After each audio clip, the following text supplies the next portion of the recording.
করেন ঘাটালের লোক পালাই রয়েছে ঢাকা যায় নাকি, ওই যে অমুক জায়গার লোক পালাই রয়েছে আরেক জায়গায় যায়, বাংলাদেশে আছে, আবার আসবে।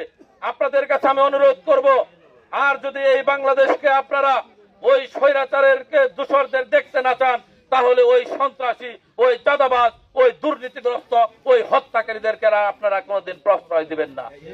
আর পাশাপাশি আমি বলতে চাই, যারা এই আওয়ামী লীগের অনেক সময় অনেকেই হয়তো ভালোবেসেছেন, ভোটও দিয়েছেন, আপনারা সমাজে কোনো অন্যায় করেন নাই, নিপীড়ন করেন নাই, নির্যাতন করেন নাই, হয়তো নির্বাচন হইলে ভোটটা দিতে গেছেন, আপনাদের কোনো অসুবিধা নাই। এই সমাজে আপনারা সুন্দরভাবে বসবাস করবেন। আমরা বিএনপি সকল নাগরিকের দায়িত্ব আমরা দিতে চাই। কি বলেন? আমরা কারো অসুবিধার কারণ হতে চাই না। তবে ওই দুঃশাসন যারা আওয়ামী লীগ করেছে, ওই নিষিদ্ধ আওয়ামী লীগের কোন নেতা কর্মীর জায়গা এই বাংলাদেশে আর হবে না।